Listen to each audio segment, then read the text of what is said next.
El capítulo 1 tiene que ver con el mundo de la economía y con cosas que pueden tener un impacto muy favorable en algunos casos o tal vez del otro lado, del negativo en nuestros bolsillos. Veamos. Isaac, un abrazo. Gracias, Pedro. Otro grande. Isaac, 2024 en algunos aspectos que son muy importantes, pinta bastante bien en términos económicos, ¿verdad? Efectivamente, la economía empieza el año fuerte, con bajo desempleo, lo cual es probablemente uno de los rasgos más importantes, con una creación de empleo impresionante en el año 2023 de más de 2 millones de puestos de trabajo. La inflación declinando, pero los precios todavía siguen altos y la Reserva Federal, el Banco Central, todavía no está satisfecho porque no llegamos a 2% de inflación todavía. Entonces, la esperanza es que en este año empiece a bajar la tasa de interés. Y de esa manera, como bien lo dijiste en la introducción, pues empezar a ver un poco de más dinámica en el mercado de vivienda y en el crédito. Porque en este momento conseguir una hipoteca pues se te va a 7% y las tarjetas de crédito no digamos, casi al doble. Entonces, yo creo que la esperanza es que tengamos un alivio este año y que empiecen a bajar las tasas de interés si es que la inflación cede, porque pueden haber sorpresas. La gasolina ha estado bajando y esto con el Medio Oriente como está de revuelto, podemos tener un alza en el precio del combustible. Pero por ahora lo interesante es que a pesar de la volatilidad que hay en el Medio Oriente, el precio del petróleo se ha mantenido bajo. Entonces eso también da un aspecto positivo para lo que va del año. Y algo fascinante cuando miras lo que ocurría en otros años con el impacto de las decisiones de la Organización de Países Exportadores de Petróleo, el aumento enorme de producción que ha tenido Estados Unidos ha ayudado muchísimo a compensar los recortes de producción de los países de la OPEP para tratar de que no les baje mucho el precio del barril. Estados Unidos sigue siendo, a esta altura lleva creo como 4 años, como el principal productor del mundo, y este sistema de la rotura de los mantos de piedras, ¿no? Con el fracking, el destruir esos mantos de piedra y liberar entonces pequeños depósitos de petróleo que se hacen enormes cuando se van juntando, ha llevado a que se produzcan 13 millones de barriles de petróleo por día. Efectivamente, es uno de los grandes, pues yo le llamaría una hazaña tecnológica que ocurrió apenas hace una década, porque Estados Unidos dependía de la importación de petróleo del Medio Oriente.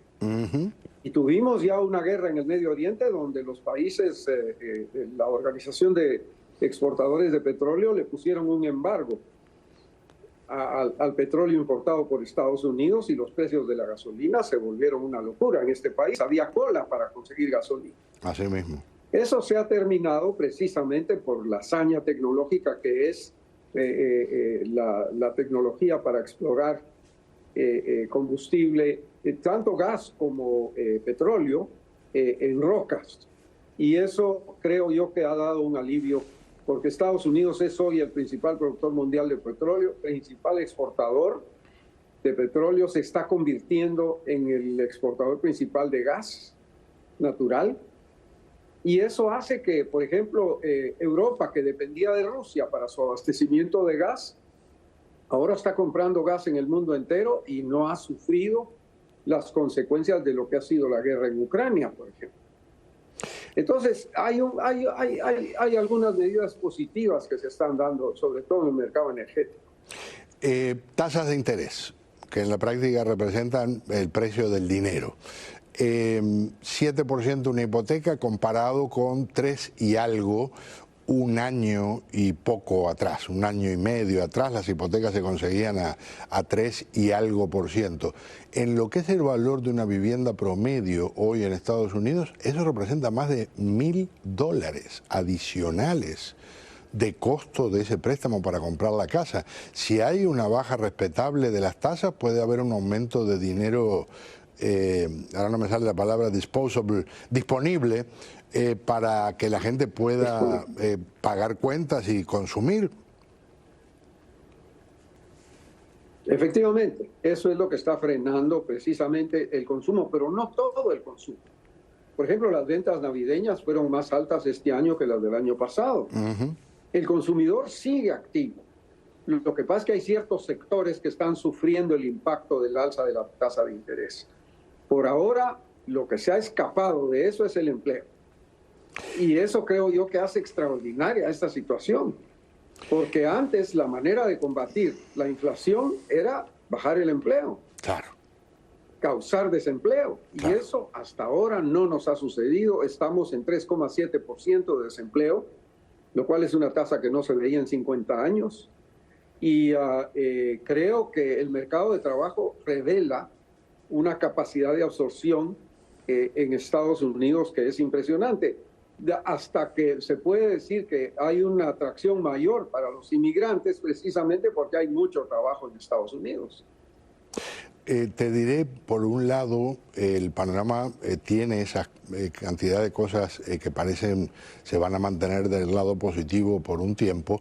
Hay, como mencionabas, nubes en el horizonte. No sabemos lo que puede ocurrir ahora si estas guerras se extienden y se expanden, porque en la medida que va pasando el tiempo, y entonces es como un campeonato de bombardeos. Empezamos con los terroristas de Hamas atacando a Israel, Israel con su represalia, Hezbollah que desde el Líbano le empieza a tirar misiles, Al-Shabaab que le empieza a tirar misiles desde Siria, Israel que responde, ahora Irán que le meten un par de bombazos y bombardea 3 países, Irak, Siria y Pakistán. Con Irak y con Siria más o menos creo que puede llegar a algún tipo de entendimiento. Le están tocando o tirando de la cola a un león como es Pakistán. Y por lo pronto los hutíes tirándole misiles a cuanto barco pasa por allí. Este 2023 terminó, vamos a decir, en llamas en muchos lugares, pero el incendio tristemente puede extenderse y ahí sí no sabemos hasta dónde podría llegar la consecuencia. Va a ser el riesgo más grande, creo yo, en este momento que se cierne sobre la economía mundial y esperemos que prevalezca la razón y que se logre mantener esta situación que hasta ahora ha permitido la recuperación de las economías de lo que fue la pandemia, porque se nos olvidó lo que fue la caída, por ejemplo, la pérdida de 25 millones de puestos de trabajo en Estados Unidos como resultado de la pandemia. Eso afortunadamente se logró resolver con una reactivación económica impresionante. Ahora, esperemos que las circunstancias que han permitido que la economía mundial salga adelante, como está saliendo, se mantengan. Y que la Reserva Federal tenga pulso, porque está en el filo de la navaja en este momento. O si aprieta demasiado va a causar una recesión, o si afloja demasiado va a generar más inflación. Así que el arte de ponerse en el medio de esos dos extremos es precisamente la razón por la cual los banqueros centrales en este momento tienen la palabra. Ríete de los equilibristas esos que andan en la cuerda floja de edificio en edificio. Esto es más complicado todavía. Isaac, gran abrazo. Muchas gracias. Otro grande, Pedro, con mucho gusto.